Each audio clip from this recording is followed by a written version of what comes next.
설 수 없고 오를 수 없네. 사망의 권세 놓인 우리 절망 가운데 하늘을 보며 주의 이름 나 부를 때 어둠을 뚫고 주님의 사랑 내 영혼을 비추시네. 모든 것 이미 이루신 주님 주 예수 내 산 소망. 할렐루야 주의 이름 찬양해. 할렐루야 내게 자유 주셨네. 죄의 저주 끊으신 구원의 주 그 이름 주 예수 내 산 소망.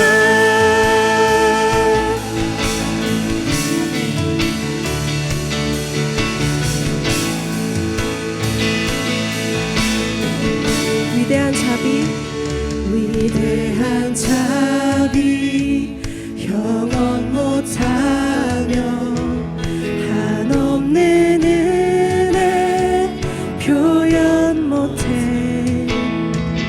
내 죄와 수치 지기 위하여 이 땅 위에 주 오셨네. 주의 십자가 날 구원하사 왕의 자녀 삼으셨네. 나는 영원히 주님의 소유 주 예수 내 산 소망. 할렐루야 주의 이름 찬양해. 할렐루야 내게 자유 주셨네. 죄의 저주 끊으신 구원의 주 그 이름 주 예수 내 산 소망. 할렐루야 주의 이름 찬양해. 할렐루야 내게 자유 주셨네. 죄의 저주 끊으신 구원의 주 그 이름 주 예수 내 산 소망.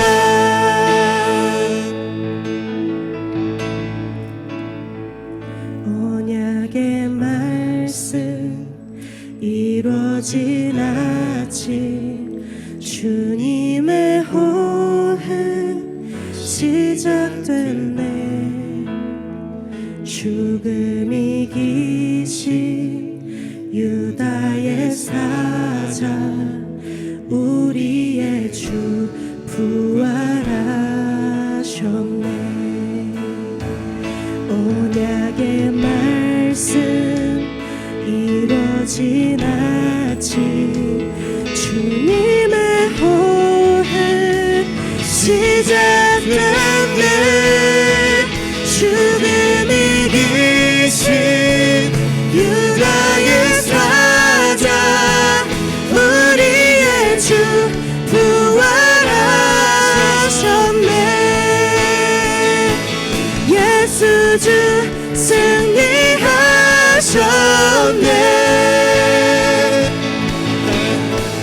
할렐루야 할렐루야 주의 이름 찬양해. 할렐루야 내게 자유 주셨네. 죄의 저주 끊으신 되신 구원의 주 그 이름 주 예수 내 산소만 할렐루야 주의 이름 찬양해 할렐루야 내게 자유 주셨네 죄의 저주 끊으신 구원의 주 그 이름 주 예수 내 산소만 할렐루야 할렐루야 주의 이름 찬양해 할렐루야 내게 자유 주셨네 죄의 저주 끊으신 구원의 주 그 이름 주 예수 내 산소만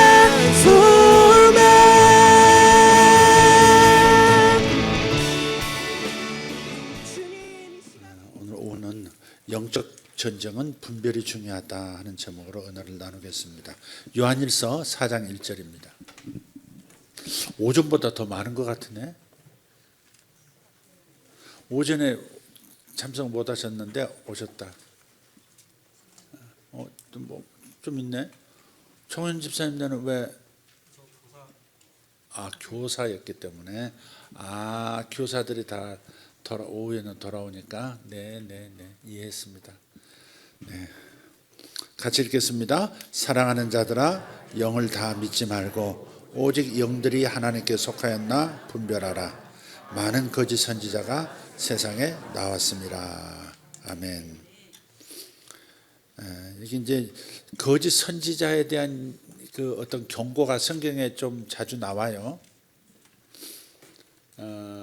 근데 실제로 보면 이 한국 교회만 봐도 거짓 선지자들에 의해서 피해를 입는 것보다도 거짓 교사에 의해서 입는 피해가 훨씬 큽니다. 그때 당시 이제 선지자의 위치가 너무 중요했기 때문에 성경 시대에는 그래서 거짓 선지자를 이제 조심하라는 경고를 자주 날렸던 것이지 실제로 이제 하나님의 말씀을 가르치는 성경의 모든 성도에게 다 들어왔잖아요. 하나님의 말씀이 모든 성도들이 각자 하나님의 말씀을 취할 수 있게 됐어요. 그러다 보니까 자칫 잘못하면 잘못된 가르침을 받을 수 있게 되고 스스로 잘못된 가르침의 함정에 빠질 수도 있어요. 그래서 한국에서도 거짓 교사들의 가르침 때문에 성도들이 입는 피해가 훨씬 많았었다는 것을 생각합니다. 어쨌든 거짓 교사가 됐든 거짓 선지자가 됐든 간에 이런 구조를 볼 때 항상 균형을 잘 잡아야 됩니다. 예언하는 사람은 다 위험해. 이거는요, 이런 태도는 어떻게 되냐면 마치 목욕물 버리다가 애까지 드립다 그냥 던져버리는 것과 똑같은 거예요. 목욕물 버리려다 애까지 버린다고. 그래서 거짓 선지자를 경고하는 것은 선지자가 중요하다는 얘기고 예언이 중요하다는 말씀이기도 한 거죠. 그래서 경고하는 거죠. 이렇게 읽을 수 있어야 된다는 거죠. 거짓 선지자를 조심하라고 해서 그러니 예언하는 사람은 다 문제가 있을 위험한 사람들이야. 이렇게 나가는 것은 정말 애까지 버리는 것과 같은 태도죠. 어쨌든 오늘 이 말씀에서 중요한 것은 영을 분별하라. 하나님께 속했나 분별하라 하는 겁니다. 거짓 교사의 위험도 그렇고 거짓 선지자의 위험도 그렇고 하나님의 뜻이 왜곡된다는 데 문제가 있는 겁니다. 하나님의 계획이 왜곡된다는 데 위험성이 있는 거예요. 그래서 하나님의 뜻인가 아닌가 이게 참 중요해요. 내가 무언가를 하려고 해요. 또 세상에 어떤 일이 벌어졌어요. 거기에서 내가 기도하려고 해요. 기도하려고 하는데 이 문제에 대해서 이렇게 기도하는 것이 하나님의 뜻인가 아닌가를 분별하는 게 매우 중요하다. 하나님의 뜻이 아닌데 거기에 기도의 숟가락을 얹는다? 그러면 이게 문제가 크죠. 하나님의 뜻만 있는 게 아니잖아요. 마귀의 뜻도 있어요. 자신의 뜻도 있고 사람의 뜻도 있고 세상에는 사람의 뜻도 있고 마귀의 뜻도 있고 하나님의 뜻도 있어요. 우리는 하나님의 뜻이 이루어지도록 기도해야 할 사람이고 하나님의 뜻을 이루기 위해서 일해야 하는 사람들이죠. 할렐루야. 자신의 뜻과 하나님의 뜻이 충돌한다면 기꺼이 자신의 뜻을 내려놓고 하나님의 뜻을 붙들어야 되는 거죠. 동의하십니까? 이거 사실은 현실 속에 들어가면 여러분 잘 안 되는 부분이 여기 있습니다. 자기 뜻을 내려놓고 싶지 않거든요. 하나님의 뜻과 나의 뜻이 충돌할 때 나의 뜻을 내려놓는 것, 그것이 뭐예요? 자기를 부정하는 거예요. 주님께서 말씀하시기를 자기를 부정하고 자기 십자가를 지고 나를 따를 것이다 그랬어요. 근데 주님을 따라가려면 자기를 부정해야 돼요. 주님을 따라가려면 자기 십자가를 져야 돼요. 자기 십자가라는 것은 뭐예요? 자기 십자가? 복음을 전하는 것. 하나님 나라를 위해서 하나님 나라에서 일할 때 받는 어려움들, 박해들, 핍박들, 모욕들 이런 것들을 기꺼이 감당하는 것. 그게 자기 십자가를 지는 거예요.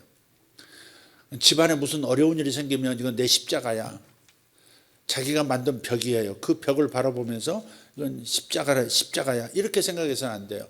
성경에서 예수님께서 자기 십자가를 지라 했던 자기 십자가는 주님의 뜻을 행하려 할 때 오는 박해, 복음을 전할 때 오는 어려움들, 그것을 기꺼이 받아들여라. 그게 자기 십자가를 지는 거예요. 모든 어려운 일이 자기 십자가라고 하시면 안 돼요. 그 모든 일이 하나님이 주신 십자가라고 생각했는데 알고 보면 마귀의 뜻인 경우도 많아요. 병들어 죽는 건 마귀의 뜻이죠. 병들어 죽는 것이 마귀의 뜻인데 그걸 그냥 자기 십자가라고 생각하고 받아들이고 무기력하게 반응하다가 목숨을 잃고 가정이 어려워지고 이건 하나님의 뜻이 아니죠. 그래서 이런 걸 분별해야 된다고요. 세상에는 하나님의 뜻도 있고 자신의 뜻도 있고 마귀의 뜻도 있어요. 마귀의 뜻은 좌절돼야 돼요.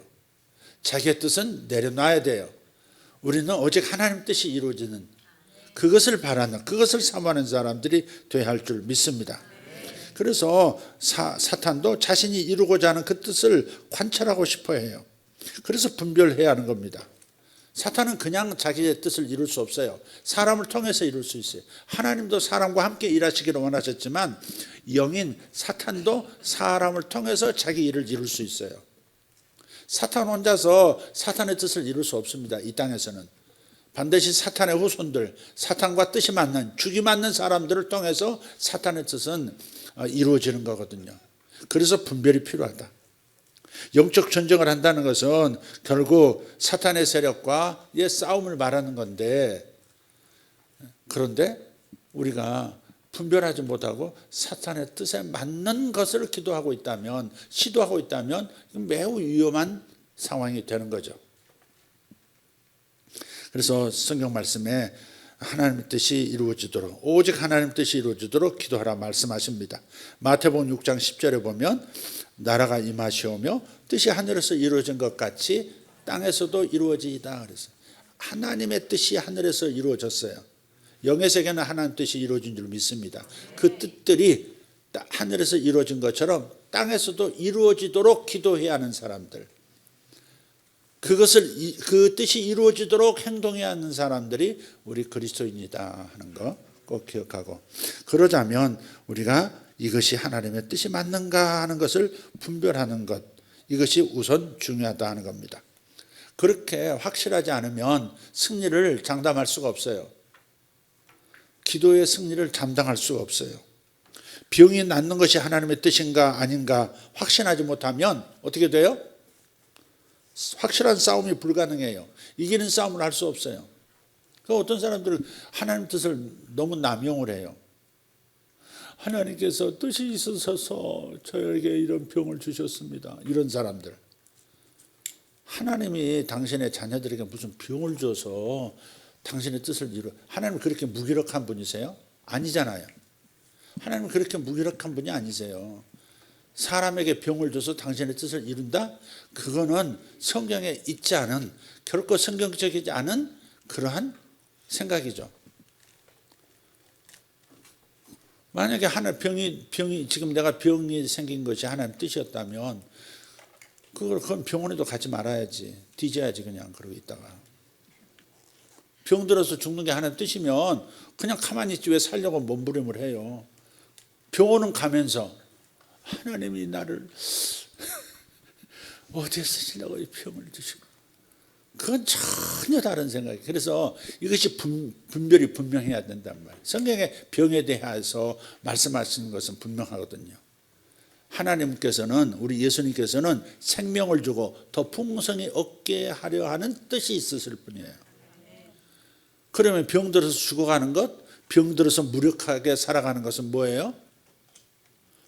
마귀는, 도적이 오는 것은 도적질하고 건강 도적질해서 죽이고, 그래서 그 영혼까지 하나님 원망하면서 멸망당하라고 하는 것, 그것이 마귀의 뜻이에요. 도적이 오는 것은 도적질하고 죽이고 멸망시키려는 것뿐이요 그랬어요. 이게 마귀의 성향이라고. 마귀가 일으킨 일들, 자신이 불러들이긴 했지만 결국 죽을 수밖에 없는 정도의 병이 들었다면 그 마귀가 개입한 거죠. 자기의 잘못된 태도나 자기의 잘못된 어떤 선택에 의해서 생겨난 병이라 할지라도, 뭘 잘못 먹었다 할지라도 죽음에 이를 정도가 된다면 거기에는 마귀가 개입했다고 봐야 돼요. 죽이고 멸망시키는 것이 그게 마귀의 소원이니까. 하나님의 백성들이 잘 되는 꼴을 못 보는 것이 마귀의 속성이니까. 그러니까 성경을 보면 하나님의 뜻을 알 수 있게 되는 거죠. 우리가 부지런히 성경을 읽어야 되는 것은 하나님의 뜻을 알고자 하는 겁니다. 이게 하나님의 계획인가? 하나님의 뜻인가?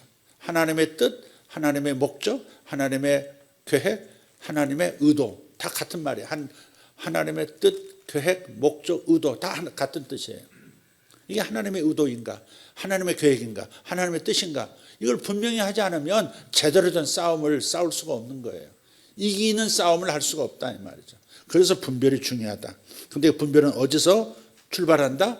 하나님의 기록된 말씀에서 하나님의 뜻을 분명하게 알 수 있다 하는 겁니다. 그래서 영을 다 믿지 말고 오직 영들이 하나님께 속하였나 분별하라. 말이 영이니까, 언어가 영이니까.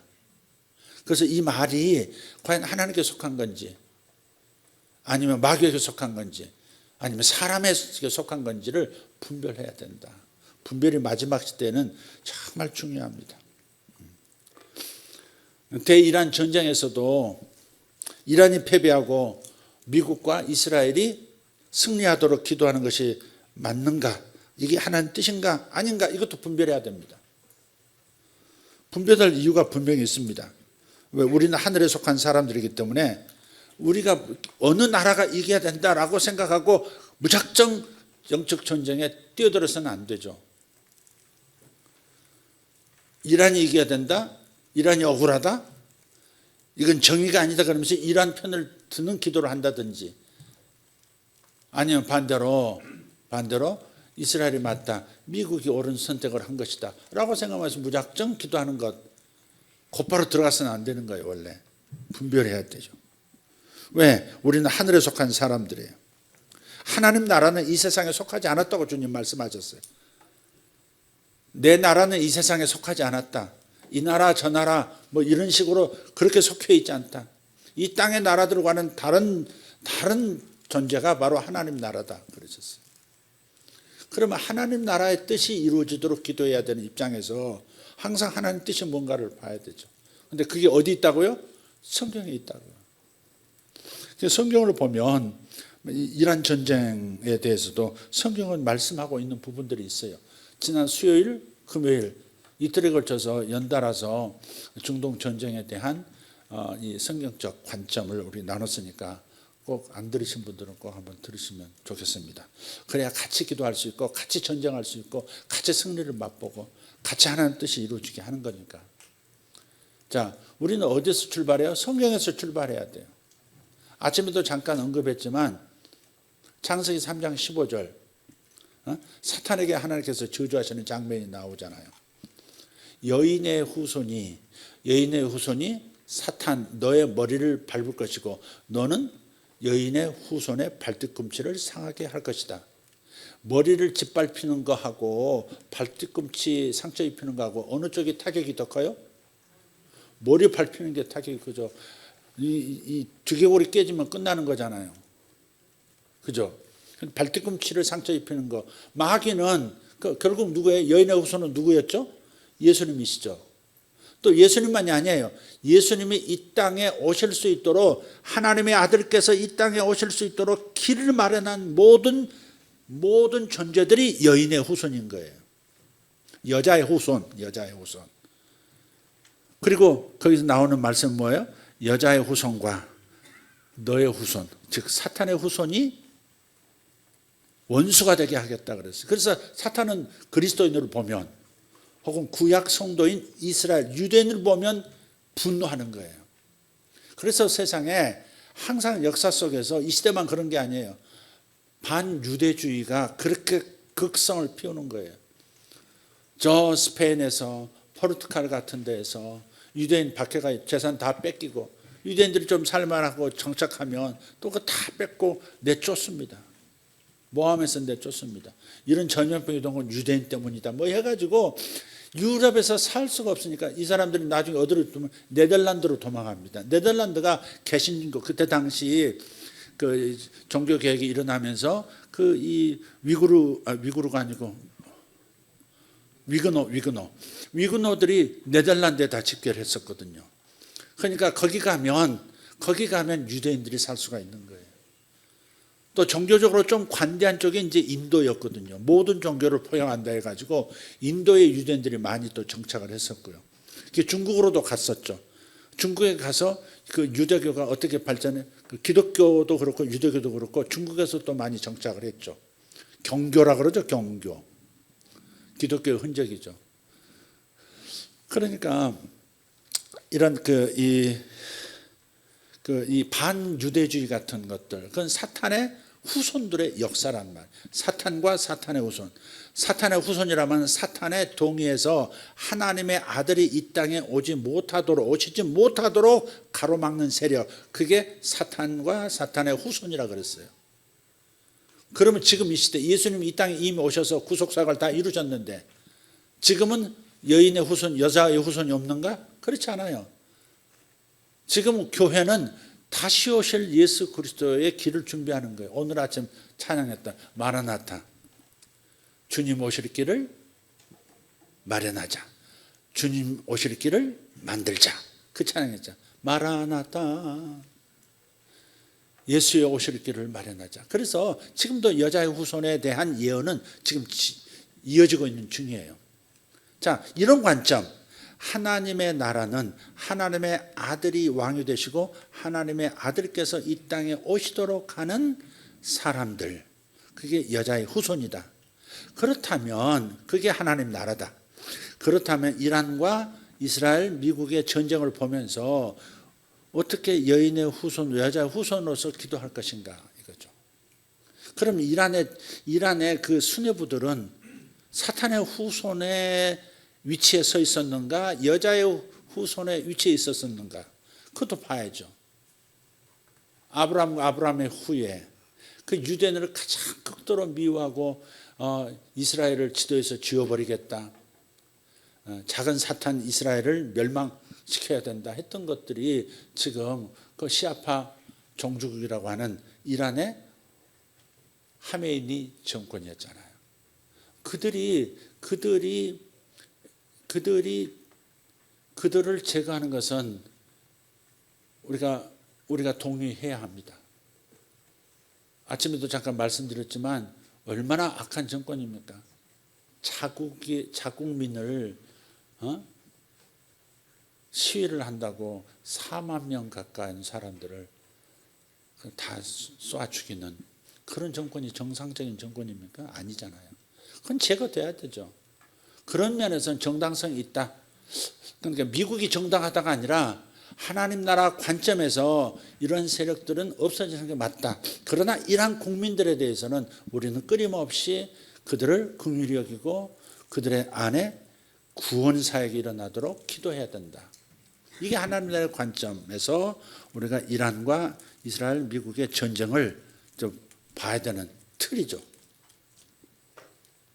사탄의 후손이냐 여자의 후손이냐, 나는 과연 여자의 후손의 입장에 서 있느냐 아니면 사탄의 후손들과 같은 마음을 갖고 있느냐, 이것도 분별해야 되겠죠. 빨리 옮겨야죠. 자리를 옮겨야죠. 자, 그래서 성경을 봐야 되겠다 하는 겁니다. 마귀도요, 성경을 또 인용까지 하거든요. 이것도 또 잘 봐야 돼요. 지금 중동에서 지금 들썩들썩 하니까 또 예언한다는 사람들이 또 가르친다는 교사들이 또 이 상황을 가지고 지나치게 과도하게 지금 성경을 좀 가르치는 경향이 좀 있는 것 같아요. 마귀도 성경을 이용한다는 걸 한번 봅시다. 마태복음 4장에 보면 예수님께서 금식하신 다음에 마귀에게 시험을 받으시죠. 그죠? 세 가지 시험을 받아요. 이 돌을 떡으로 만들어 먹어라. 극도로 배고픈 상태에 계시는 주님을 유혹하죠. 두 번째 시험이 뭐예요? 주님을 높은 성전 꼭대기에 세우고, 초자연적인 방식으로 세우고, 자 봐라. 네가 여기서 뛰어내리면 하나님께서 천사들을 통해서 너를 다치지 않도록 받쳐줄 것이다. 그렇게 마귀가 얘기를 해요.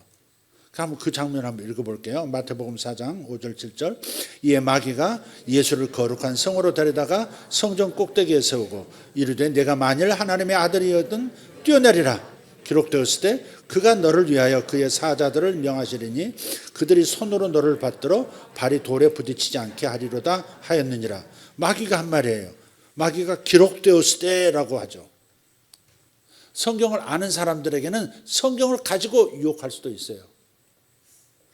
성경을 아는 그리스도인들에게는 성경을 가지고 나를 타락시킬 수 있고 성경을 가지고 미혹시킬 수 있어요.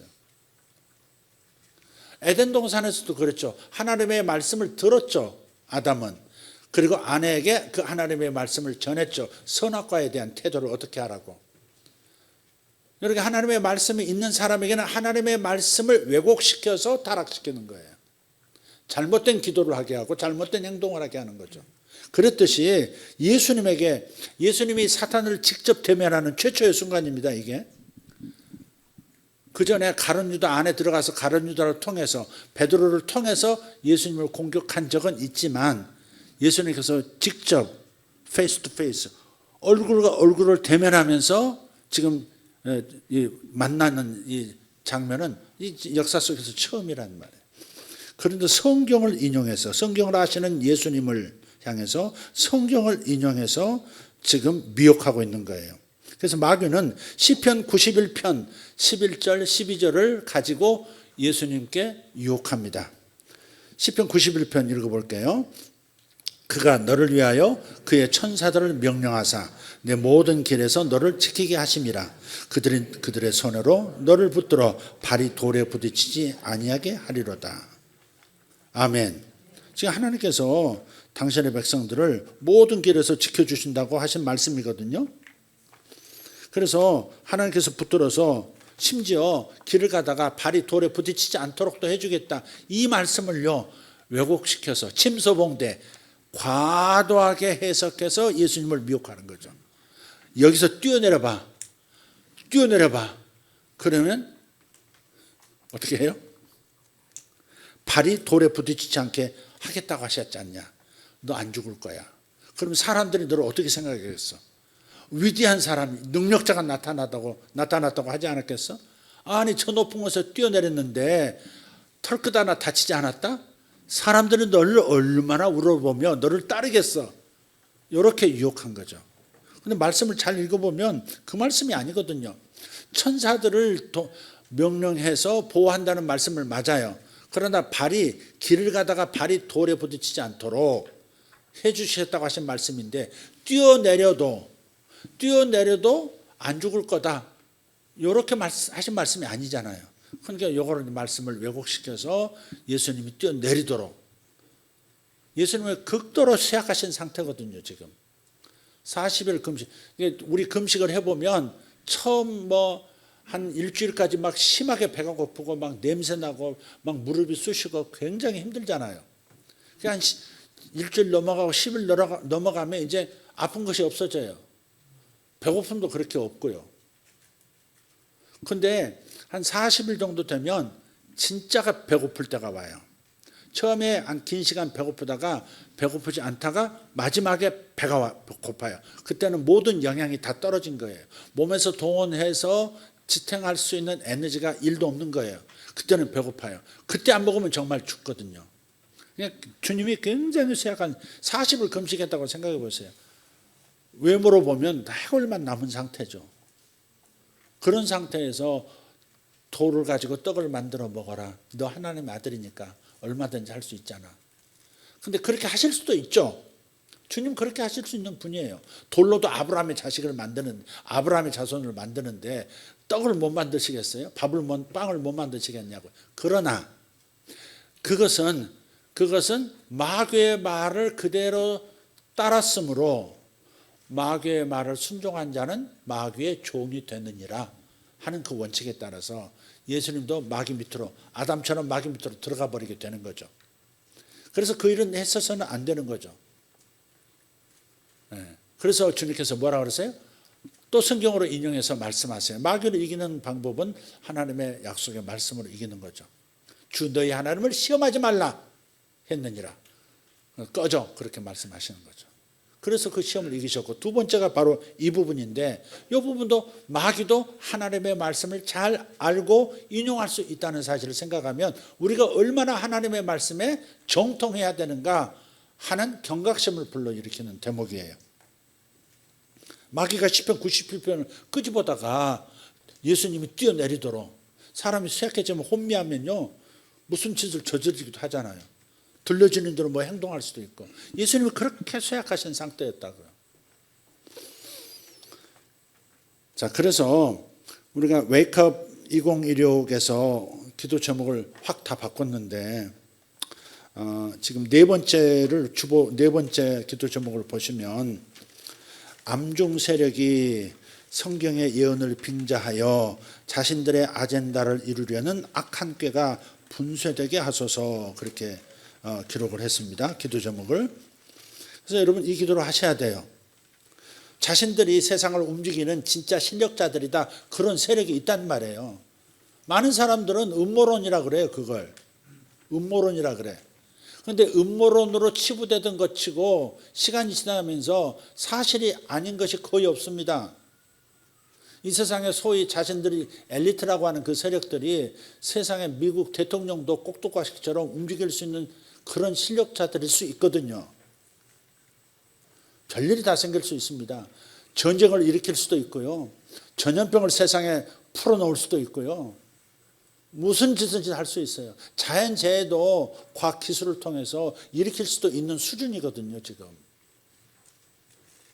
그래서 그 세상을 움직이는 그 그림자 세력들이 자신들의 목적을 이루기 위해서 성경을 이용하기도 하는 것 같습니다. 특히 그리스도인들을 향해서, 유대인들을 향해서 이건 하나님의 뜻이다, 성경에 있지 않냐, 그렇게 말하면서 자신들이 가지고 있는 목표를 받아들이도록, 자연스럽게 받아들이도록, 반대하지 않고 받아들이도록 하는 겁니다. 그들의 대표적인 아젠다 중에 하나가 인구 감소입니다. 이것을 성경의 예언으로 합리화하고 자연스럽게 받아들이게 하는 것 같습니다. 그런 영상들을 보면, 그런 문서들을 보면 그런 일들이, 그런 것들이 눈에 보여요. 실제로 요한계시록 7년 환란 과정 가운데에 어마어마하게 인류가 희생을 당하죠. 그걸 문자 그대로 받아들인다면, 인해재앙, 인해재앙, 나팔의 재앙, 대접재앙, 이 세 가지의 환란을 이렇게 보면, 종합해서 보면요, 어떤 사람 학자가 연구를 했더라고요. 이 세 가지 재앙을 문자 그대로 받아들이면 이 종말 때에 세계 인구의 80%가 소멸된대요. 20%가 살아남고 80%가 다 없어진다는 거예요. 예. 전쟁을 통해서, 전염병 통해서, 자연재해 통해서, 심지어 행성의 충돌까지도 큰 바위, 이 바위가 지구에 떨어져서 3분의 1이 또 죽고 그런 예언이 나와 있잖아요. 그래서 그걸 다 보태서 하면 3분의 1의 인구가 줄어든다고 하는 것은 2번 나와요. 2번 나와. 그러니까 7년 환란이라고 하는 이 인해재앙, 나팔재앙, 또 대접재앙을 이 시간의 순서로 실제 일어난다고 그렇게 가정하고 그 예언을 받아들인다면 그럼 실제로 적어도 90억이라 합시다. 그럼 60억 인구가 그냥 사라지는 거예요.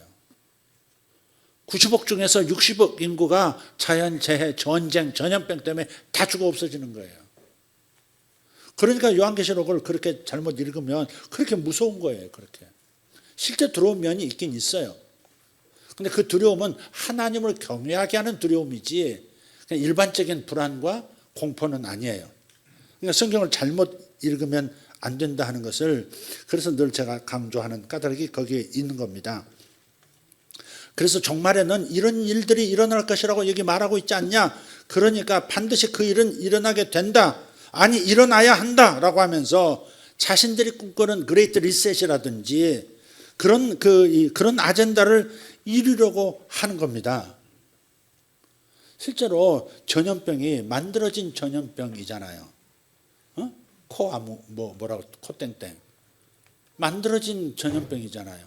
중국 우한이라고 하는 곳에서 연구소에서 유출된 병균이지 않습니까? 그 유출됐다고 하는 것이 실수로 유출될 수도 있지만 그것이 큰 빅픽처 안에서는 그것이 어떤 의도가 있었던 것이라고 말하지 그렇게 말해도 틀리지 않는 일이죠. 그게 그걸 만드는 것 자체가 문제잖아요. 그런 세균을 바이러스를 만들어내는 것 자체가 문제잖아요. 그래서 이런 전염병을 유출하는 것부터 시작해서 그 하얀 신을 맞게 하는 것까지 사실은 그 코땡땡보다도 하얀 신 맞는 것이 더 위험하다 하는 그 의사들의 정직한 보고들이 지금 세계 정직한 의사들로도 많이 되어 있습니다. 어느 나라에서 만든 어떤 그 하얀 신 뭔지 아시죠? 하얀 신 한자로 하얀 신. 그 하얀 신 어디서 만든 하얀 신은 어떤 암을 많이 불러일으키고 어디서 만든 어느 공장에서 만든 것은 어떤 암을 많이 일으키고 그때 이후로 암 환자가 급격하게 늘었다고 하지 않습니까? 의사들이 의료계에 있는 분들이 연기 있는 분들이 통계를 다 내서 발표하고 있잖아요. 그것까지도 눈 감고 그 음모론을 그렇게 보느냐고 그렇게 말하시면 정말 좋은 태도는 아니라고 생각해요. 그래서 이런 것들이 그 암중 세력의 이 수단이란 말이죠. 그걸 성경의 예언을 빌어서 자연히 받아들이도록 이런 일은 일어나야 한다라고 받아들이도록 만드는 순응하게 만드는 그런 세력들의 의도인지를 살펴봐야 되겠다. 심지어 이 대이란 전쟁도 마찬가지예요. 사실은. 거기에 정당한 것도 있고요. 성경의 성취도 있지만 사람들의 작용도 섞여 있을 수 있습니다. 많은 사람들이 그걸 다 분석을 하지 않습니까? 미국 왜 공격했냐? 이스라엘이 왜 불임절에 공격했냐? 왜 하필이면 그 옛날 고대 세계 페르시아에서 하만의 전략에 무너지는 그것을 기념하는 불임절에 이란을 공격했냐? 다 맞춰서 했다. 그런 그 주장도 일리가 있는 거예요. 그렇게 보면 미국이 에너지 때문이다. 맞을 수 있어요. 미국이 중국을 포위하게 한 작전이다. 맞을 수 있습니다. 그렇지만 우리의 관점은 뭐예요? 하나님 나라, 하나님의 뜻, 하나님의 목적 안에서 기도해야 된다. 이 굉장히 많은 사람들의 이 프레임이 있잖아요. 틀이 세상을 해석하는 프레임 속에서 혼란스러워요. 그래서 우리는 성경으로 돌아가서 하나님께서 세상을 어떻게 어떻게 바라보라고 말씀하시는가. 항상 성경으로 돌아와서 성경적인 눈으로 해석을 하면 평안해집니다. 그리고 여기저기 끌리지 않습니다. 사람의 목소리가 대중이 아무리 그렇게 말한다고 해도 이것이 하나님 뜻이다라고 붙들고 기도할 수 있다 이 말이죠. 저들과 일치할 수도 있고 일치하지 않을 수도 있지만 어쨌든 하나님 뜻 안에서 기도할 수 있습니다. 성경을 봐. 바사가 이스라엘을 공격하잖아. 에스겔 38장 16절을 봐봐. 구름이 땅을 덮은 것 같이 내 백성 이스라엘을 치러 오리라. 그래서 38장 그 윗구절에 가서 보면 이 바사가 선두주자가 되어가지고 러시아와 함께 오잖아. 뭐 이렇게 나와 있습니다. 그래서 이스라엘 땅을 치도록 한다. 그래서 지금 이란 전쟁 일어나는 것은 그것은 하나님께서 계획하신 거고 이 시대에 일어나야 하는 거야 라고 해석하게 만든다 이 말이죠. 맞을 수도 있지만 맞지 않을 수 있습니다. 왜냐하면 진짜 마지막 전쟁, 소위 말 주님께서 재림하시기 직전에 종말의 전쟁, 소위 사람들이 알고 있는 아마겟돈 전쟁은요, 절대 이란 하나만 서구 사회와 전쟁하지 않습니다. 이스라엘과 전쟁하지 않습니다. 터키가 동원이 됩니다. 러시아가 직접 이스라엘을 공격합니다.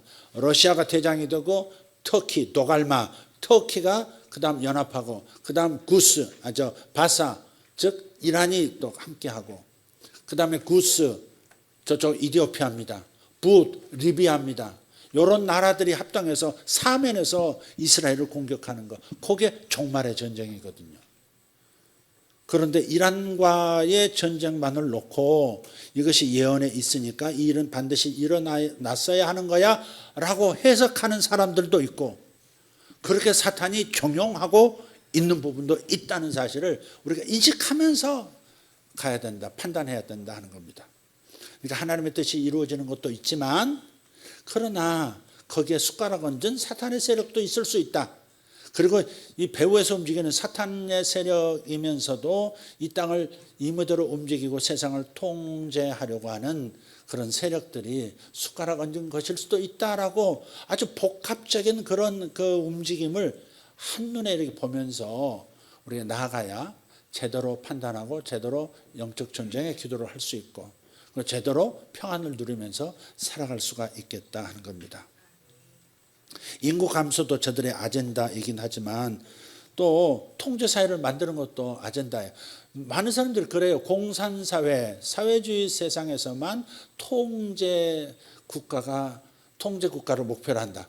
그 공산주의자들만 통제 국가를 만들려고 한다. 그렇게 막 자꾸 주장을 해요. 그래서 공산주의는 안 된다 그러는데 서구 기술사회의 문명도 마찬가지입니다. 결국은 통제를 목표로 합니다. 정치인들은 자기 뜻대로 무언가를 이루기 위해서 항상 통제사회를 만들고 싶어하는 습속이 있습니다. 그러니까 서양은 안 그럴 것이다, 미국은 안 그럴 것이다, 그렇지 않습니다. 더 교묘하게 통제사회 만들 수 있습니다. 공산사회보다도 이런 말 함부로 해도 되나? 나 미국 못 가는 거 아니겠지? 얼마든지 그럴 수 있습니다. AI 로봇 시대에 보세요. 이제는 개인 AI 그 에이전트들이 있을 겁니다. 회사의 AI 에이전트들도 있을 거고요. 수백만의 에이전트들이 계속 내가 자는 동안에도, 주인이 자는 동안에도, 회사의 리더들이 자는 동안에도 계속 거래 다 합니다. 근데 AI들이 거래할 때 지폐 들고 은행 찾아다니고 그러겠어요? 뭘 사용하겠어요? 거래 정산 이런 거 뭘로 하겠어요? 그래서 암호화폐가 나오는 거예요. 이 모든 것들이 자연스럽게 기술사회이기 때문에 이렇게 넘어간다 하지만은 이것조차도 어떤 세력들은 자기들의 의도대로 자기들의 입맛대로 계획하면서 그 방향으로 가게 할 수 있다고 생각해야 된다 이 말이죠. 뇌가 아주 복잡해지죠. 그렇지만 그 눈을 뜨고 있어야 돼요. 그래서 웨이크업 하라는 거예요. 뜨고 있어야 돼요.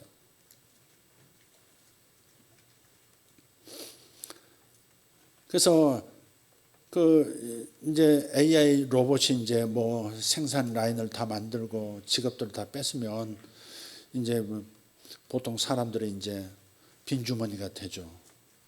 그러면 어떻게 해요? 그 암호화폐 중에서도 각 자국에서 자국 화폐와 연동되는 CBDC를 이미 다 만들었잖아요. 대부분 만들었어요. 우리나라도 이미 실험까지 했죠. 농협청에서 CBDC를 사용하는 걸 실험까지 다 했습니다. 근데 이 CBDC 이제 이 전자화폐는 내가 어디에 있는지, 어디에 돈을 쓰는지 그런 것을 다 알 수 있는 거죠. 다 안다는 것은 통제가 가능하다는 거고. 그래서 보통 이제 직업을 잃은 사람들을 위해서 국가가 혹은 기업이 이제 기본소득을 주죠. 기본소득. 기본소득 하면 이제 기분 나쁘긴 해요. 좋은 사람도 있지만 기분 나쁜 사람도 있어요. 그래서 이제 일론 머스크 같은 사람들은 앞으로 몇 년 내에 이렇게 될 것이다. 기본소득을 주는데 고소득을 준다. 기본 고소득을 준다 그래요. 왜냐하면 로봇이 생산을 하면 사람들이 만들어내는 것보다 훨씬 많은 생산량을 만들어낼 수 있으니까. 그래서 농산물이 됐든 자동차가 됐든 뭐가 됐든 훨씬 로봇들이 훨씬 24시간 불평하지 않고 노조도 만들지 않고 끊임없이 만들어내니까. 그러니까 생산량이 높아지고 그러니까 돈을 더 많이 벌게 되고 그 대신 직업을 잃은 사람들에게 고소득, 기본 고소득을 줄 수 있다. 이렇게 얘기해요. 다 고소득을 주겠습니까? 그러니까 인구 줄이려고 하는 거죠. 그게. 그래서 일론 머스크가 아니고 누구죠? 마이크로소프트의 빌 게이츠 같은 사람이 점잖게 그렇게 말하죠. 인구는 한 5억 정도가 돼야 지구가 좀 이렇게 평안하다고. 그들의 아젠다를 그렇게 흘리는 거죠. 이제는 대놓고 흘리기도 합니다. 그래서 이런 관점도 봐야 되는, 음모론이라고만 보지 말고 음모론과 내가 아는 팩트 사이에서 이렇게 왔다 갔다 하면서 볼 수 있어야 돼요. 음모론이라고 했던 것들이 사실이 되잖아요. 앱스타인 그 보고서 한번 보시죠. 음모론이라고 그랬잖아요.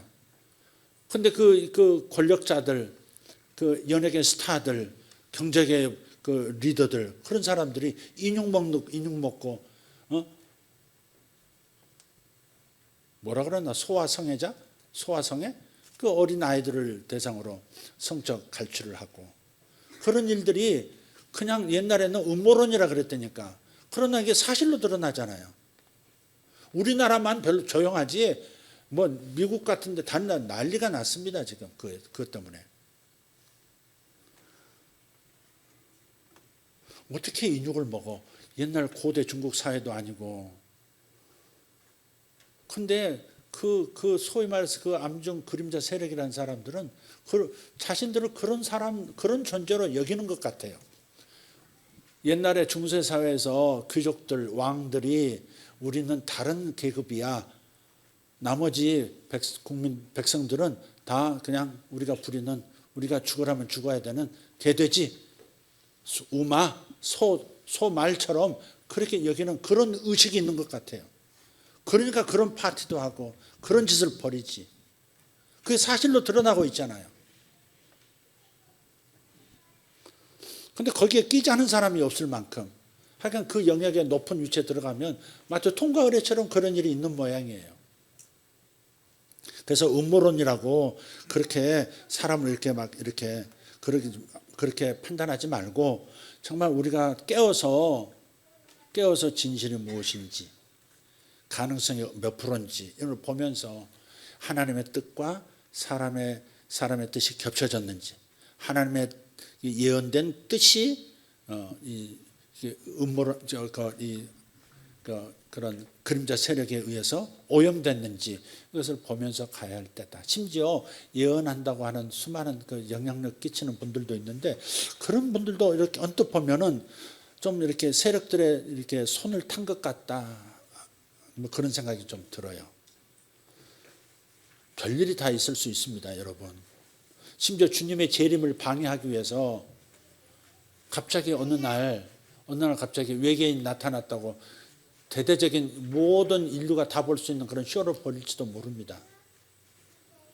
그러니까 우리가 주님 재림하실 때 공중으로 들림받은 사실을 희석시키기 위해서 그런 외계인까지 동원하는 그런 일이 있을 수 있다는 것도 미리 생각해 두셔야 합니다.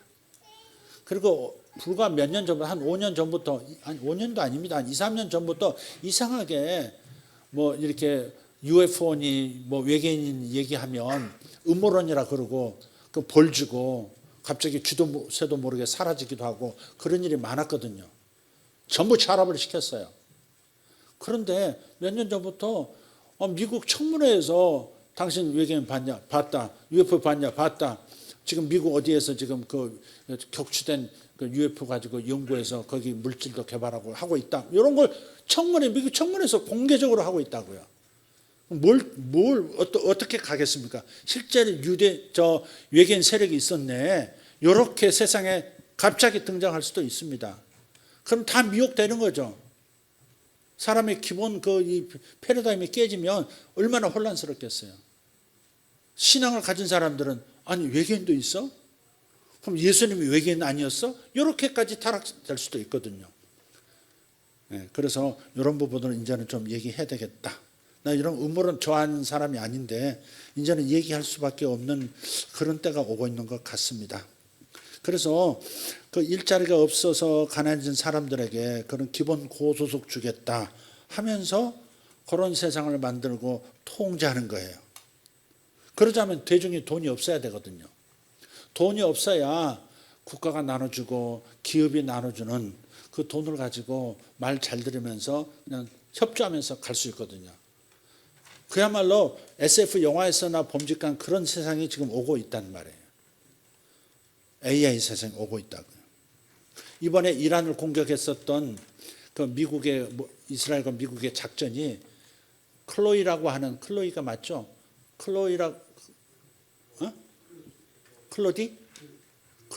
클로드라고 하는 AI의 그 분석과 지휘를 받았다 그러잖아요. 군사 전략 가운데 AI가 개입해서 AI가 전략을 세우고 AI가 공격 명령도 내리고 지금 그런 상황이고 AI가 움직이는 세상이 됐다고. 앞으로는 더 그러겠죠 이제. 그야말로 터미네이터 상황이 올 수도 있습니다. 만약에 세상에는 모든 인공지능을 더 똑똑한 인공지능이 통제하기 시작하고 연합하기 시작하면 인간 이것들을 어떻게 하지? 이런 얘기가 나오는 거죠. 실제로 AI들을 이렇게 단톡방을 만들어줬대요. 사람은 들여다만 볼 수 있고 개입은 못하게 하고 들어가서 같이 대화는 못 나누고 AI 인공지능에 단톡방을 만들어줬더니 지들끼리 얘기하더래요. 문자도 만들고요. 종교도 만들고요. 교리도 쫙 만들고요.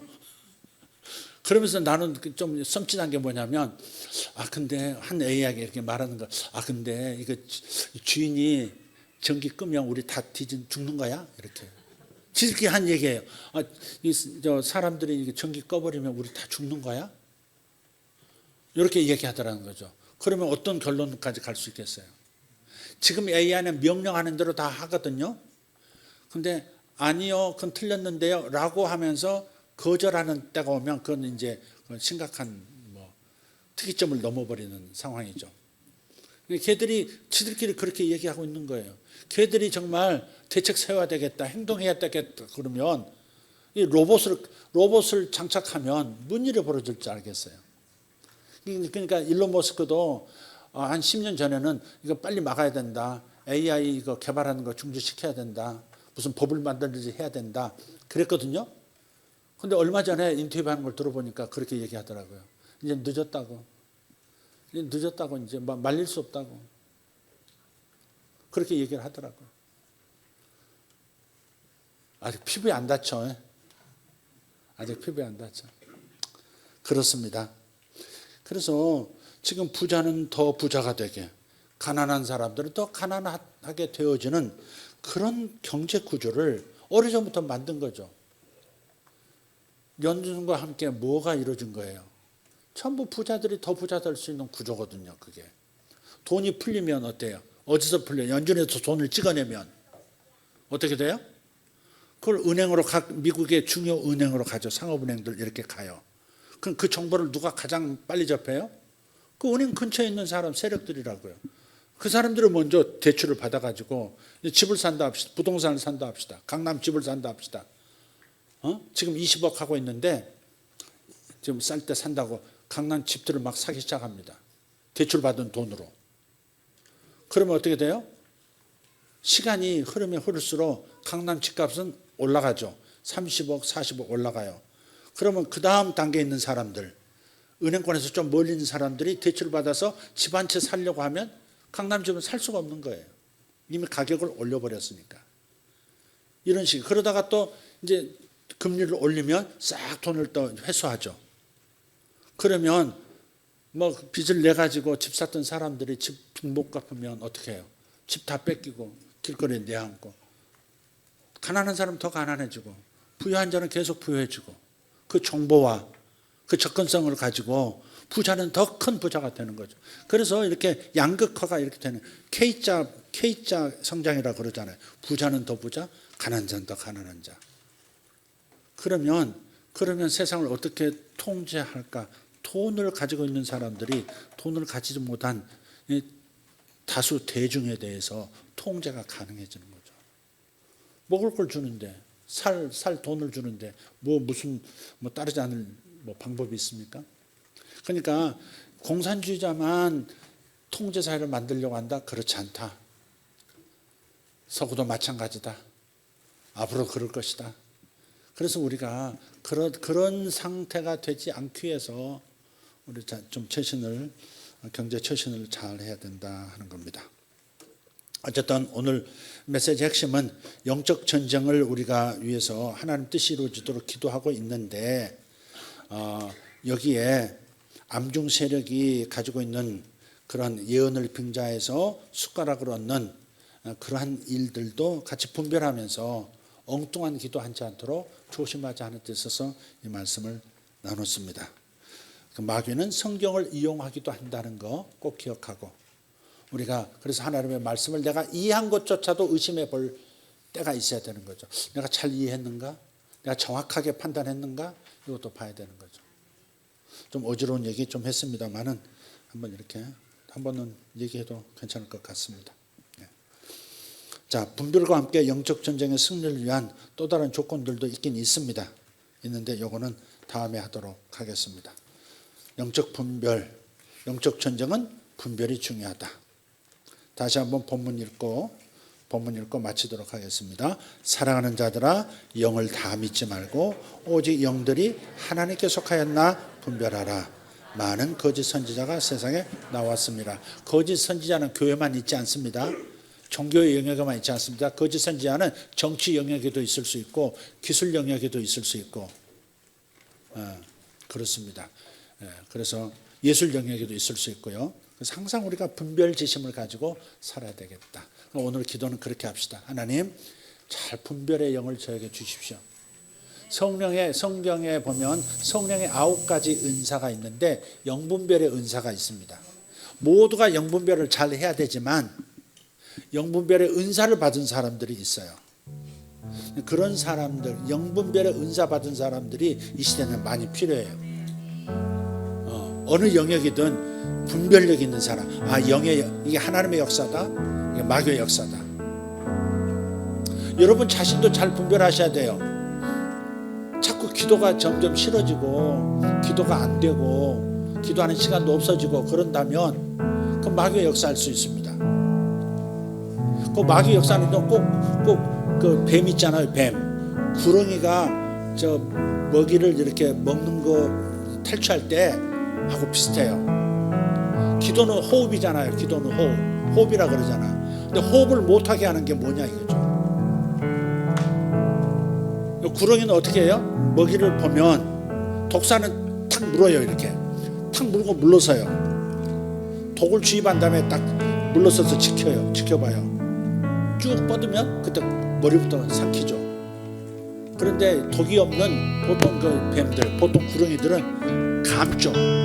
먹이를 감아요. 그래서 쪼아서 숨을 못 쉬게 하고 뼈를 어스러뜨리고, 그래서 그런 다음에 잡아먹죠. 그러니까 점점 기도가 안 되고 점점 눌리고 뭔가 자꾸 이렇게 뭔가 영적인 어떤 좋은 그 자세들이 무너지고 그런 것은 마귀가 역사하고 있다고 분별을 하셔야 돼요. 요즘 내가 바빠서 그래, 그렇게 보시면 안 돼요. 바쁘게 만드는 영도 있는 거예요. 여러분을 우쭈쭈 해가지고 높이 올려가지고 쫙 기도 못하게 하고 하나님 멀리하게 만들고 그렇게 해서 죽이는 경우도 있거든요. 그러니까 여러분이 하나님에게서 멀어지든지 기도가 멀어지든지 예배가 멀어지든지 그러면 마귀가 나를 지금 숨을 못 쉬게 옥죄고 있구나, 기도하지 못하도록 옥죄고 있구나, 하나님과 교제하지 못하도록, 호흡하지 못하도록 지금 나를 감고 있구나 알고 빨리 빠져나오셔야 돼요. 아멘. 빨리 빠져나오셔야 돼요. 기도 못하게 하는 영에게 잡히시면 안 돼요. 예배 멀리하게 하는 영에게 잡히시면 안 돼요. 빨리 빠져나오셔야 돼요. 다 버리고라도 빨리 빠져나오셔야 돼요. 예배 자리로, 그리고 기도의 자리로, 하나님 앞으로 항상 나오셔야 합니다. 영분별은 개인을 위해서도 필요하고, 영적 중보기도에도 필요하고, 세상을 위한 중보기도에도 분별은 필요합니다. 다같이 일어나셔서 함께 기도하겠습니다. 하나님 감사합니다. 영분별의 은사를 우리 기도하는 모든 성도들에게 부어주시옵소서. 영분별의 감각이 저들에게 증가되게 하여 주시옵소서. 말씀을 읽을 때 말씀을 바로 분별하게 하시고, 말씀을 이용하는 세력들에 대해서 말씀을 가지고 나올 때 그 말씀을 정당하게 사용하는지, 하나님의 뜻인지 아니면 마귀의 의도인지 사람의 의도인지 분별할 수 있는 그 영분별의 능력 모두에게 주시옵소서. 지금 이 시간 주시옵소서. 기도할 때 부어주실 줄 믿습니다. 예수님의 이름으로 기도합니다. 할렐루야. 주여 한번 외치고 기도합니다. 주여. 할렐루야. 우리 아버지 감사합니다. 소마타리아로 오라디아로 마사라. 하나님 아버지 역사하여 우리가 가진 생각들 영으로 하나님께서만 생각이, 마귀에게서만 생각이, 사람에게서만 생각이 도와주시옵소서. 시작하는 것처럼 이스라엘이 아르고서 미라바리 안소로 오시아르카니 오자메카니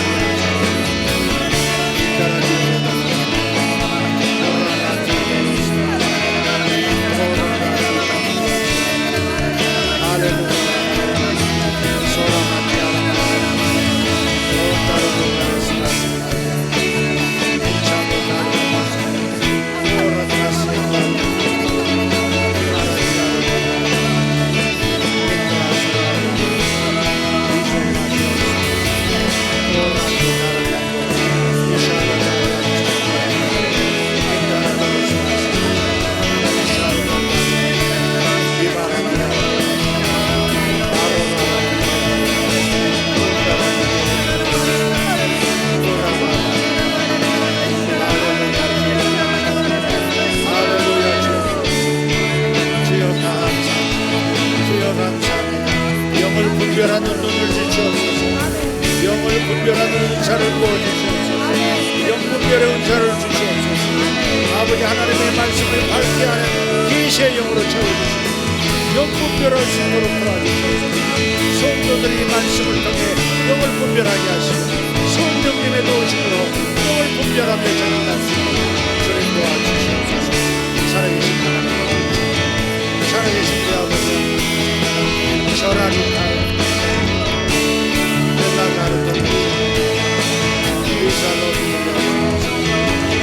할렐루야.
자녀들을 볼 때 영분별이 되어지도록 기도하십시오. 자녀들이 어떤 영적 상태인지 분별할 수 있도록, 자녀들의 영적 상태를 분별할 수 있도록, 배우자의 영적 상태를 분별할 수 있도록 주님 분별의 영을 주시옵소서. 기도합니다. 주여, 주여, 주여. 악한 세대를 살고 있습니다. 악한 세대를 살고 있습니다. 자녀들을 읽을 수 있도록, 자녀들의 심령을 읽을 수 있도록, 자녀들의 생각을 읽을 수 있도록, 사탄에게 속한 생각인지 아버지여 하나님의 뜻에 속한 것인지 분별할 수 있는 부모가 되게 해주시옵소서. 분별하여 자녀를 인도하고 안내하는 아버지 리더들 되게 하여 주시옵소서. 주여 감사합니다. 주여 감사합니다.